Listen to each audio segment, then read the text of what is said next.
Something Was Wrong is intended for mature audiences and discusses topics that may be upsetting. This season discusses sexual, physical, and psychological violence. Please consume the following episodes with care. For a full content warning, sources, and resources for each individual episode, please visit the episode notes. Opinions shared by the guests of the show are their own and do not necessarily represent the views of Broken Cycle Media. The podcast and any linked materials should not be misconstrued as a substitution for legal or medical advice. Thank you so much for listening. You think you know me, you don't know me well at all. You don't know anybody till you talk to someone.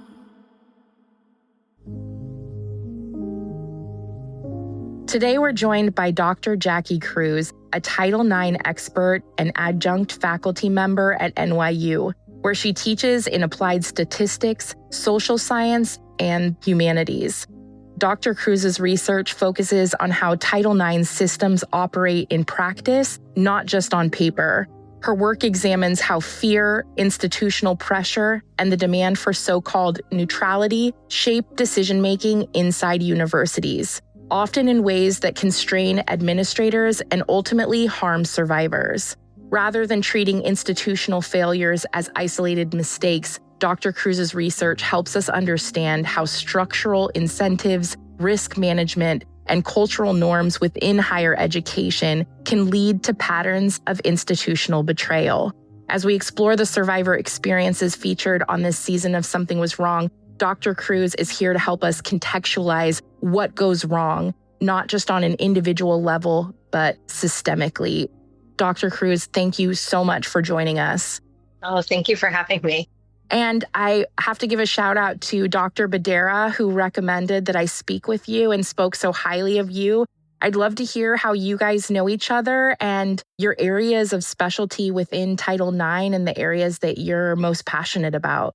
Yeah, so Dr. Badera, Nicole, and I were both in grad school at the same time, and I was following her work a lot on Twitter, and I decided to reach out because a lot of our interests seemed to intersect.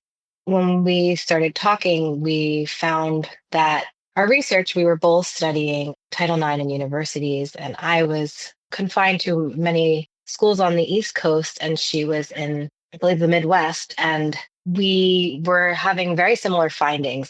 It was really interesting to us. And so we developed a friendship from speaking about our research with one another. And then once we graduated, joined forces and started a consultancy called Beyond Compliance to put our research into action.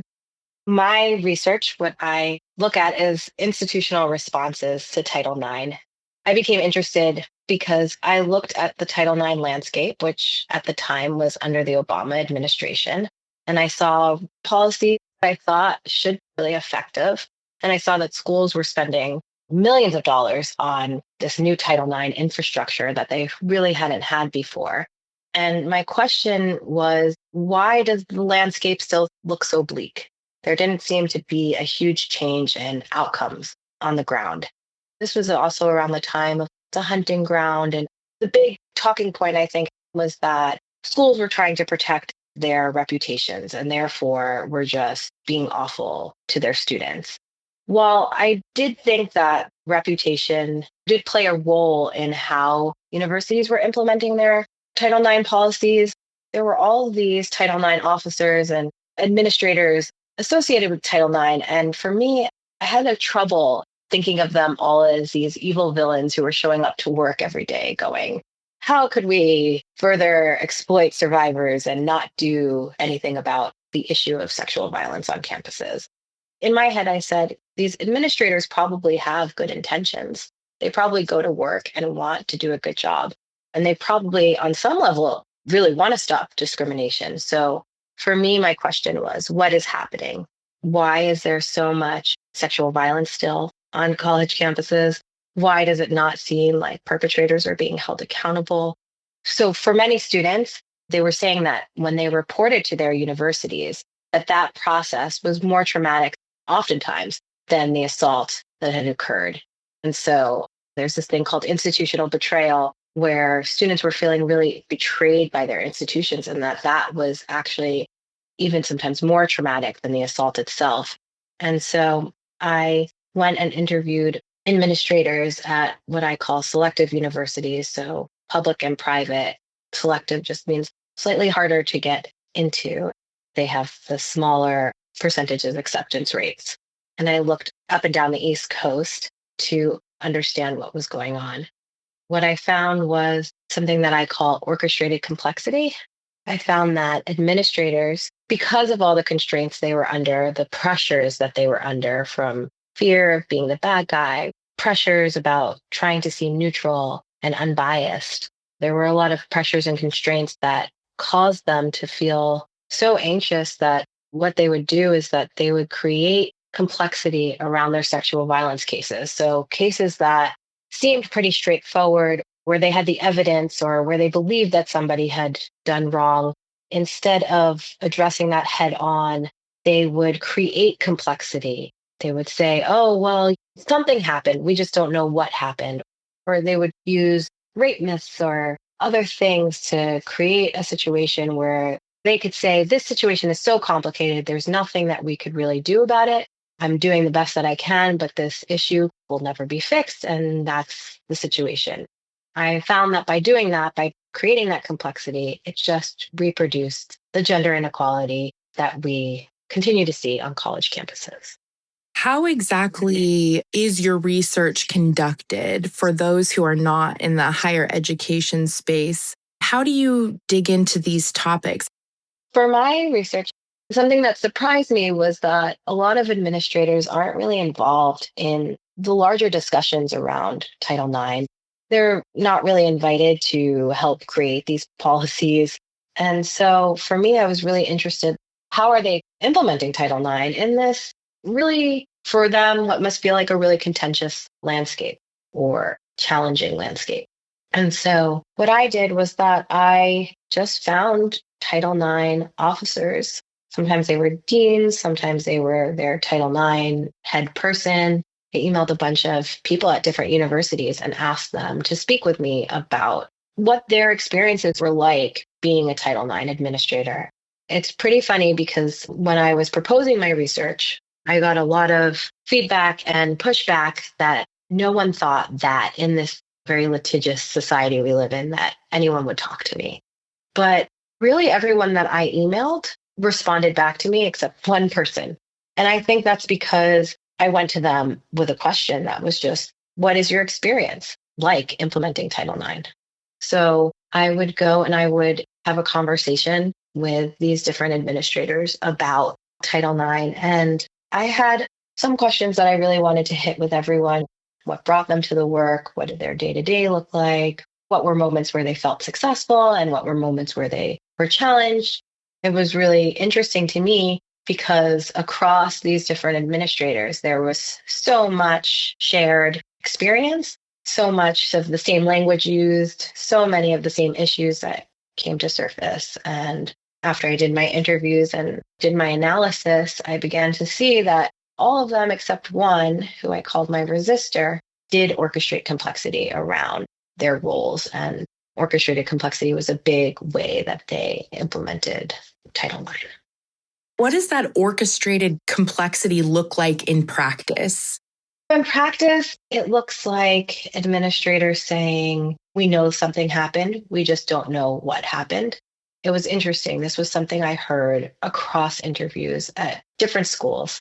Why that stands out to me as such a good example of orchestrated complexity is you're acknowledging that something happened. The creation of the complexity would be, but we don't know what happened. But then how do you know that something happened? And if you know that something happened, how don't you know what happened? It's a way of having empathy for both sides, which is something that all the administrators talked about, that they felt was a necessary part of their job responsibility. As a Title IX officer, their responsibility was to both sets of students who were accused of sexual violence and students who had experienced it. so respondents and claimants in their language. And what that pressure ended up doing was that they felt really reticent to hold anyone accountable, to say this student did something wrong to another student, that something did happen and that we have to hold that person accountable. Instead, they would come up with ways to empathize or champion both students by saying, we can't exactly pin this on the perpetrator. And by doing this, by putting these competing layers of complexity, instead of saying, we know something happened, here's the evidence, and we're going to do something about it, it would land in this ambiguous territory where they could feel comfortable like they were supporting both sets of students. Another example of orchestrated complexity is I spoke with an administrator who said, I know that this male student, he did sexually assault this other student, but he was a virgin. And so he just didn't know what he was doing. And to me, that's orchestrated complexity because it's an acknowledgement that there was a sexual violent act. This person did this to another student. But the orchestrated complexity layer there is the use of these rape myths, like that virgins somehow cannot know what rape looks like, and so therefore they can't perpetrate it. So it's a way of both holding the knowledge that an assault occurred, but also kind of a mechanism to not do much about it at the same time.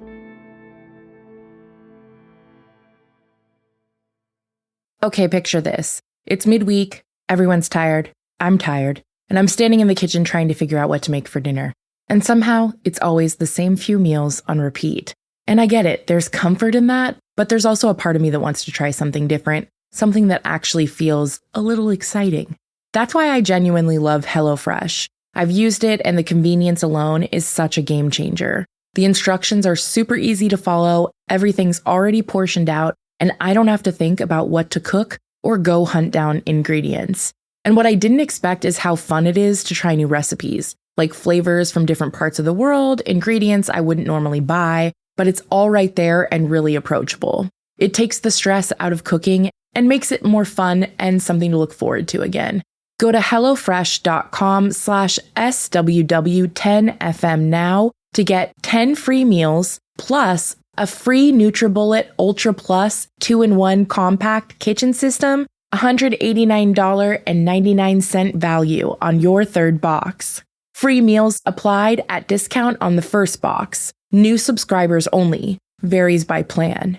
Disclaimer, must order the third box by May 31st, 2026. Nothing hits like home cooking. Thank you so much.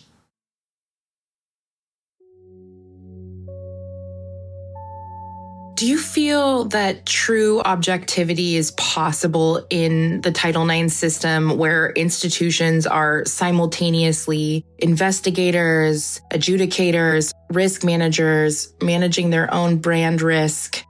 I think objectivity is a tricky word. I mean, when you look at the law and you think about objectivity in terms of the law asks basically what a reasonable person would conclude given the facts.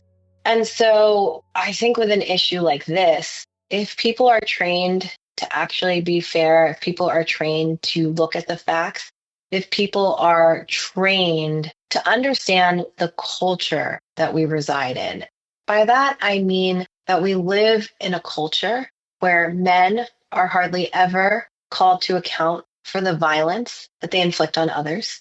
When you look at sexual violence in particular, when you really look at many famous cases, I think about the comic Louis C.K. and how he very much came out and admitted to sexually harassing two women comics.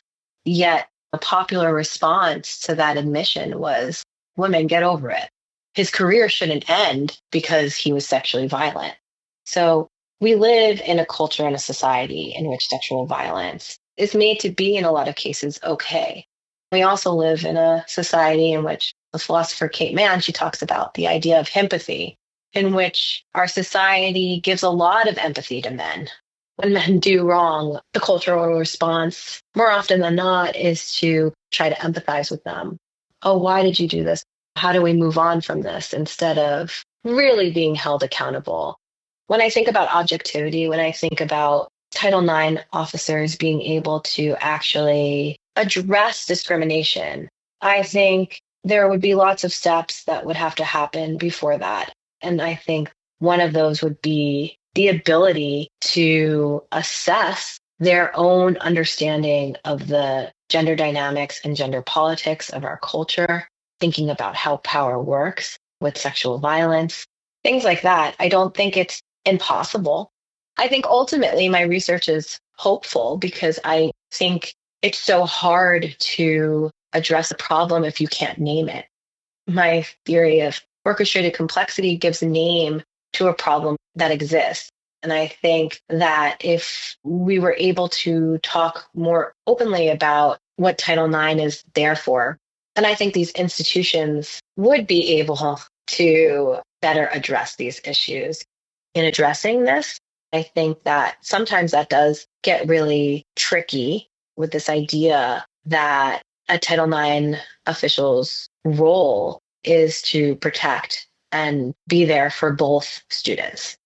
I think that this is maybe a little nuanced, but if your job is to end and to address, hold accountable people who are discriminating and doing violence to others, then that has to be the goal. I think that you can be fair to both sets of students. You can have a process where both sets of students have rights. Where it gets tricky, I think, is the actual accountability, the actual finding of someone doing wrongdoing and what comes after that. Now, my idea of accountability looks a little different. I think you could be supportive and hold somebody accountable. With the administrators I spoke to, they had a very hard time with the idea that they could kick someone off campus. Or what would that mean? Would that mean that they had empathy for them? Would that mean that they were also supporting them as a student? So that's where I think it gets really tricky. But I don't think it's impossible. I just think it would mean switching a framework of how most people think about Title IX implementation. How do legal liability, donor pressure, reputational risk affect decision making? How honest can the system be when it feels like the system is in charge of checking itself? That's a good question. These things do play a role in how administrators were thinking about their job. They experienced a fear-based environment where they were saying, I'm scared of losing my job. I'm scared of negative press. I'm scared of people being angry at me. I'm scared of people thinking that our university is awful. And so those things were what I call constraints on their decision making that did have a role. But I do also think that administrators and universities have an opportunity in doing the right thing. And by doing the right thing, I mean actually addressing gender discrimination, taking care of survivors, holding perpetrators accountable, and that could translate into having a good reputation, into fundraising more donor money. Many of the people who head universities look to certain sectors in their university, in their student populations and donor populations, and think, okay, maybe going too hard and holding someone accountable won't make this donor class happy, but by doing the right thing, they could get another sector of students and donors who would, I think, gladly give money. I do think that these things play a role in the larger issue of why universities are not dealing with this issue as well or confronting it. I don't think it's the main reason by any stretch of the imagination, but I think that it could be a motivator with some creative thinking. And this is what I wish for universities, that they could see, well, if we actually did what we're supposed to be doing, that a lot more women, a lot more survivors, a lot more people would actually support us. And that these things that we see as such negatives in thinking about why Title IX isn't working could, with a different framework, be seen as things that could actually bolster Title IX implementation. I'm curious to know, what patterns are you seeing repeated across different campuses and cases that you've studied? What I saw across all of these administrators was a real reluctance to hold perpetrators accountable. I saw across administrators a real fear of being seen as the bad guy. Something that they would say to me a lot was, no one will ever be happy. You could do the best job, no one will ever be happy. And so when you go into your job and it's already high pressured And you're thinking, no matter what I do, nobody will ever be happy.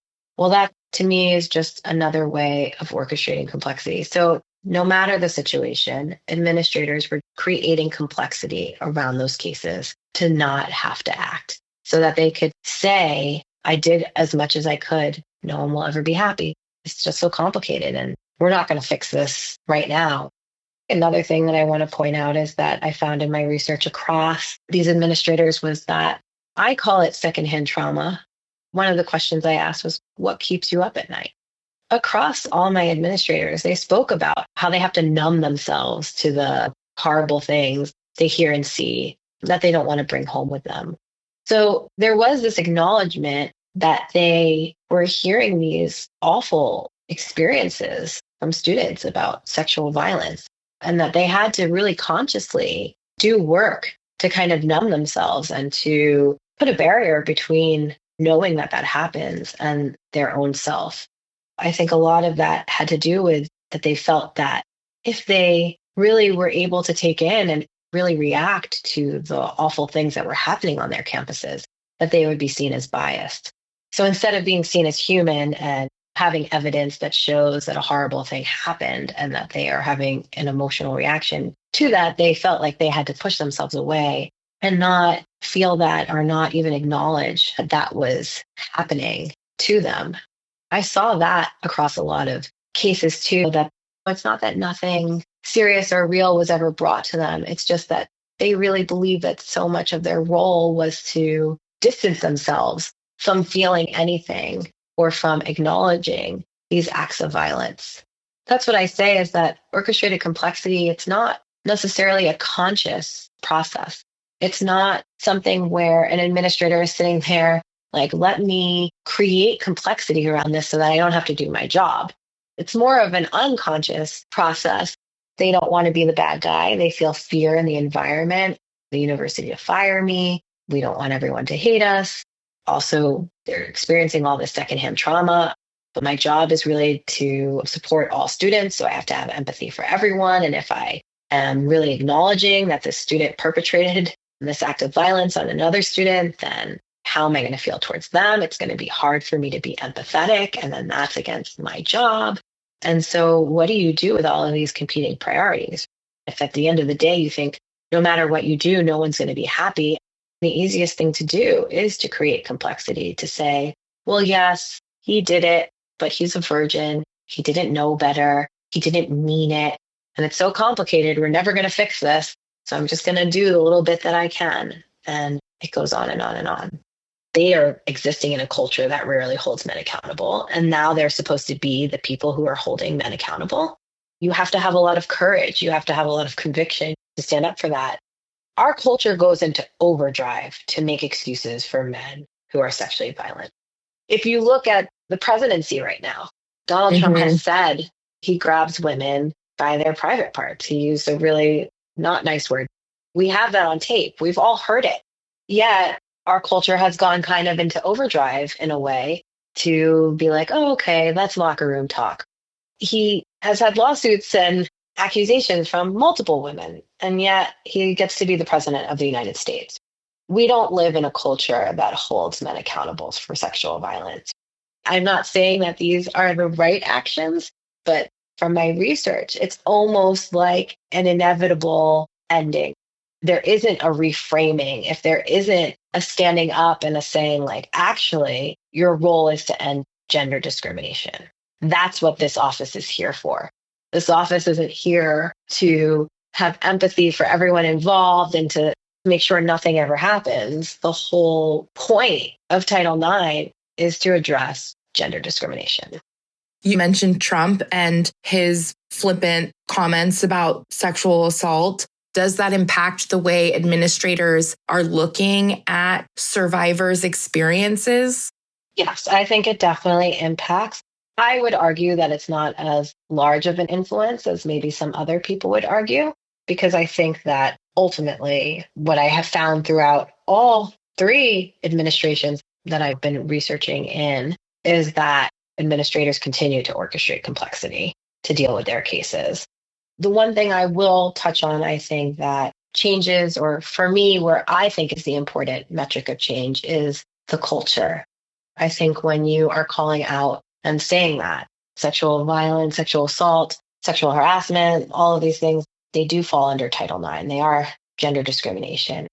That starts a culture change. And I think you saw with all the activism that happened under the Obama administration in the Title IX field, it did change how people were thinking about Title IX. I graduated college right before the Obama administration. We didn't know who the Title IX person was. And I don't think a single person on my campus would have pointed to the Title IX person as having anything to do with sexual harassment or sexual violence, right? The Title IX person in our minds was someone who dealt with sports. So I do think that who the president and how people are thinking about the importance of the issue and why it needs to be addressed, I think that that does spur some sort of framework shifting. Even if the only thing it does is empower students to feel like, okay, someone should care about this, versus the moment we find ourselves in now, where we have a president and an administration that is so hostile to women and hostile to the idea of holding people accountable for sexual violence. And I think it's seen as being more permissive under the Trump administration. You're not even allowed now in grants to say things like woman. And so I think people are more emboldened to not do the right thing under that cultural framework. Yeah, what a time to be alive. Fuck. Instead of guessing about what supplements you should take and what you should focus on, Superpower can actually give you data to guide you. It's a membership where you get access to over 100 biomarkers through a simple lab test, either at home or nearby. And it gives you a much more complete picture of what's actually going on in your body. We're talking insights into things like heart health, hormones, metabolism, vitamin levels, even environmental factors. And then they give you a personalized plan based on your results. And what's really interesting is it's not just a one-time snapshot. They track your results over time so you can see real changes year over year. If I were looking for a more proactive way to understand my health, this is absolutely what I'd use. Make this the year you stop guessing about your health with Superpower. Not only did Superpower reduce their price to just $199 for a limited time, but our listeners get an additional $20 off with code SWW. Head to superpower.com and use code SWW at checkout for $20 off your membership. After you sign up, they'll ask how you heard about them. So make sure to mention this podcast to support the show. Thank you so much. Most of us have had at least one moment where we've gotten hit with a random bank fee and thought, wait, what? And it's frustrating because it feels like traditional banking isn't really built with everyday people in mind. And that's why Chime stands out. They're focused on fee-free banking, no overdraft fees, monthly fees, and honestly, that alone can make a huge difference over time. They also have thousands of fee-free ATMs and features like Spot Me, which lets you overdraft up to $200 without fees and even options to access your paycheck early. It just feels like more of a modern approach built for real life, not outdated systems. My younger self would have definitely benefited from something like this. Chime is not just smarter banking, it's the most rewarding way to bank. Join the millions who are already banking fee-free today. Head to chime.com/SWW. That's chime.com/SWW. It only takes a few minutes to sign up. Chime is a fintech, not a bank. Banking services provided by Chime's bank partners. Optional products and services may have fees or charges. For more information, go to chime.com/disclosures. What reforms do you feel would most effectively reduce harm for survivors? I think about this a lot. One of the biggest things is to strike this idea of neutrality in Title IX. Neutrality is not found in Title IX policy. It's not part of the law. But this idea of neutrality is something that is pervasive in administrators' understanding of their roles and also the ways that universities speak about the Title IX role. I've even seen job postings for Title IX administrators saying, you must be a neutral party. But this idea of neutrality through my interviews and my discussions was the one thing that I thought really messed up administrators' implementation, because that is where they got the idea that they had to be a support for all students, they had to have empathy for everyone, and that they couldn't act. Because to actually say, no, this act of violence happened, and even to acknowledge that they have emotions around that. Not that emotions should be used as evidence, but once you have evidence and you have understood, yes, an act of violence occurred. I mean, we're human, right? You should be allowed to be able to say, it upsets me that someone was harmed. And like, how do we right this harm? Instead of feeling like, actually, I can't even acknowledge any emotion because that would make me biased. And so I have to pretend that this didn't happen or that it's not as bad as it is. And that just makes them biased in the opposite direction. When you think about wrongdoing, when horrible things happen, when inequality, when violence, when terrible things occur, there is no neutrality in that. If you are going to be neutral, then you can't address it.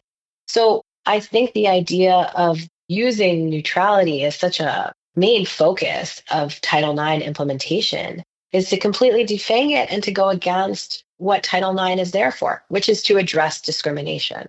Nicole and I, with the work that we do with Beyond Compliance, there are such little things that universities and organizations can do to make their environments more responsive and able to address sexual violence. A lot of times in campus cultures, it's not just student on student sexual violence. There is a lot of faculty student sexual violence too that I don't think we talk about enough. And I think right now, with all these Epstein files being released, something that I've been talking about with a lot of my colleagues and friends is there hasn't really been this reckoning of how many university faculty, university presidents took money, hung out with Epstein. Even when you read some of the survivor testimony from Epstein's victims, how they were forced to have sex with some of these professors.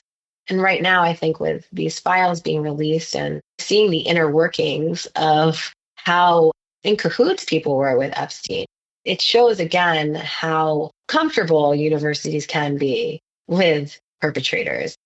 There's so much trauma fatigue, I feel like, too. Do you see that influence your work or influence attitudes, I should say?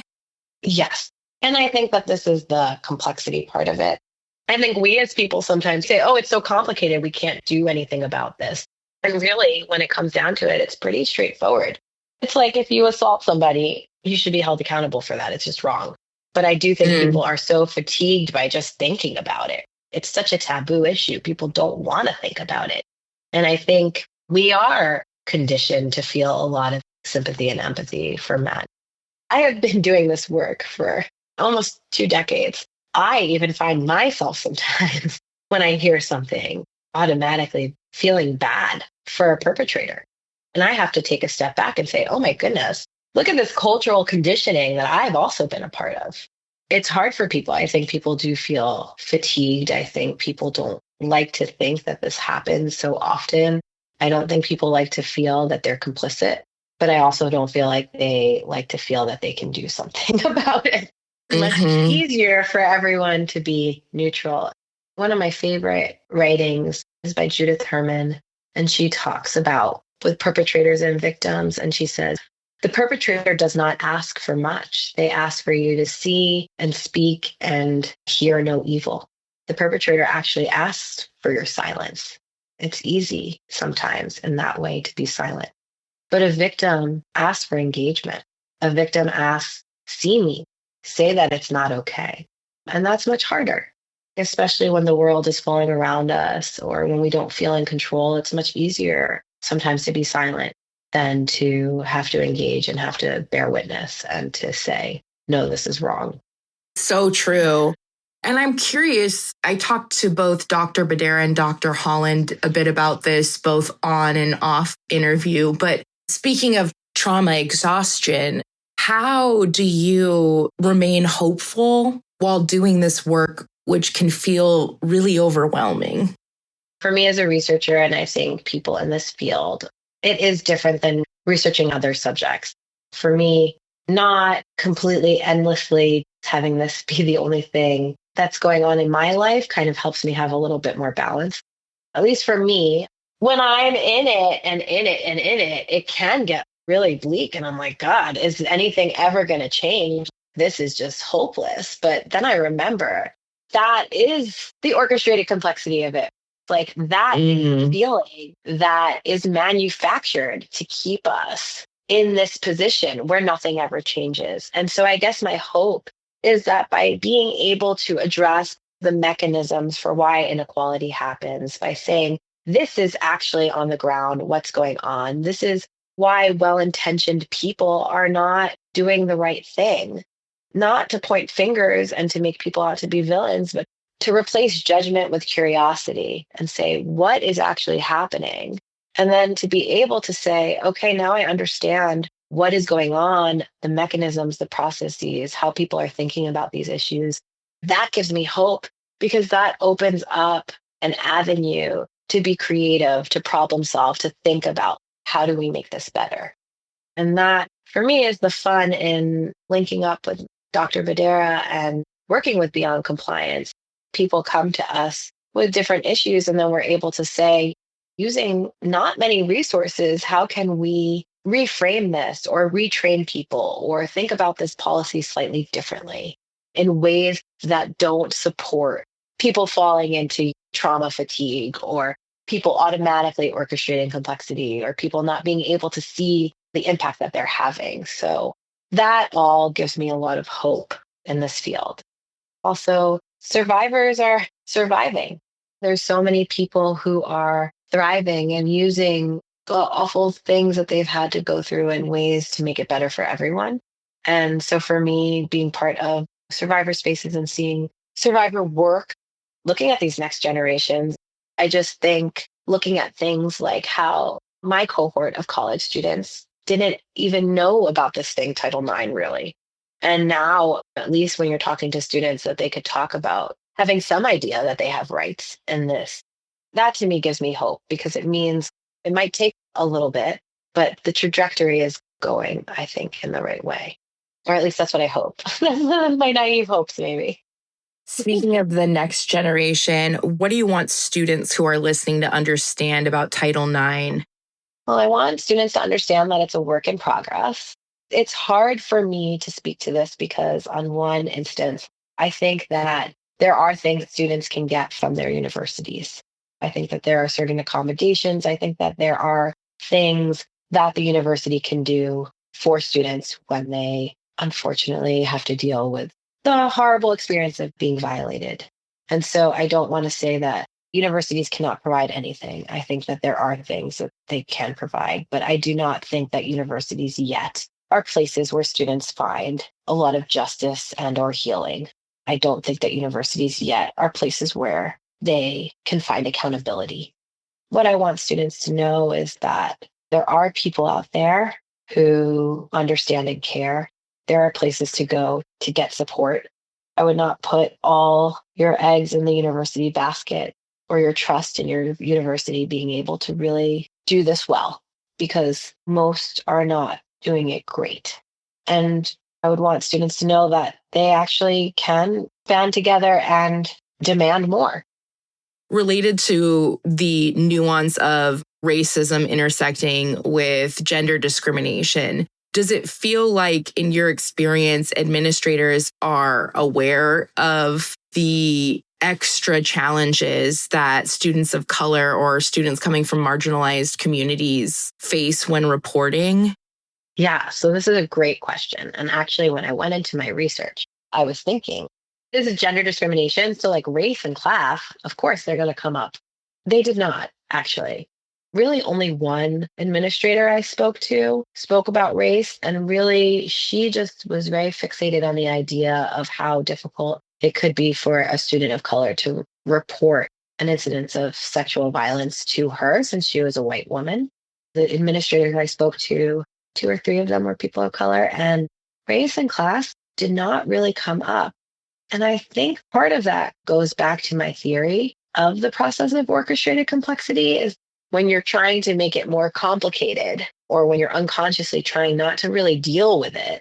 A lot of the ways that administrators were handling these incidences of sexual violence was to flatten them. It was a surprising finding that it really just was not something that seemed to be on anybody's mind. And even when I would ask quite directly about race and class, it was very much brushed off. That speaks to the broader issue. Yeah, it feels like when I think about all of the overarching issues that we discuss on the podcast when it comes to institutional betrayal, systemic failures, so much of it boils down to patriarchy and white supremacy. Yes. The other thing, I've talked a lot about cultures, and you think about the culture of what an ideal victim looks like when we talk about this media scrutiny too, as well. What were the big cases that were in newspapers and make it to that level? When you talk about internalized misogyny, it's really interesting because some of these administrators spoke about how feminist they were and how much they cared about these issues and other things like gender inequality. But then they would act in ways where, like, yeah, there's so much internalized misogyny, or where they would deliberately use rape mythology and all of these things that they said that they stood against to create this complexity around their cases so that they could sleep at night and not feel bad about themselves in this role. Thank you so much for being willing to come share so much knowledge and expertise with us, and for the important work and research that you're doing. Where can folks follow and support you? I publish under my full name, Jacqueline Cruz. You could go to our website, beyondcomplianceconsulting.com. Who does Beyond Compliance serve? We work with a bunch of different organizations. So we have worked with different universities. We've worked with different university departments. We've worked a little bit in the tech sector. We've worked with giving expert testimony in law cases. Really, basically, any organization that comes to us with a problem. And as our name suggests, we are not just about compliance. There are organizations that do just compliance. And for Nicole and I, the bare minimum is compliance. What we're really looking at is also cultural change. How do we change the framework of how people think about sexual violence? How do we encourage accountability? How do we center survivor supportive practices for organizations who are interested in that? That is who we work with. I think, especially in this environment where people and organizations are so resource constrained, one of the things Nicole and I love doing is just finding creative solutions to work with what organizations have already. I think that that is one of our biggest findings, is that some of these things that even we've talked about, they're not so resource dependent. There are just tweaks that we can make in policies and procedures to acknowledge some of these frame shifts that don't take a lot of money or resources, but can change mindsets and thinking about how administrators or practitioners do their jobs. Wonderful. Thank you again so much for being willing to speak with me. Oh, thank you also for the work that you're doing, putting more ears to this issue and speaking with everyone. And there's just so many amazing colleagues that I have who do this work. And sometimes it is more marginalized work. And so I think the recognition of this issue and speaking to people who have real expert knowledge on it, it's so important. So thank you so much for doing that. An honor.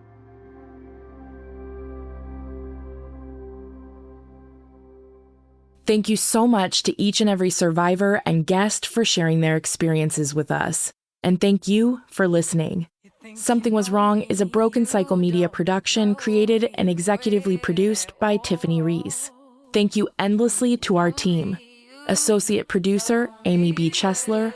Social media marketing manager, Lauren Barkman. Graphic artist, Sarah Stewart. And audio engineers, Becca High and Stephen Wack. Marissa and Travis at WME, Audio Boom, and our legal and security partners. Thank you so much to the incredibly talented Abayomi Lewis for this season's gorgeous cover of Glad Rag's original song, You Think You, from their album, Wonder Under. Thank you to music producer Janice J.P. Pacheco for their work on this cover, recorded at the Grill Studios in Emeryville, California. Find all artists' socials linked in the episode notes to support and hear more. If you'd like to share your story with us, please head to somethingwaswrong.com.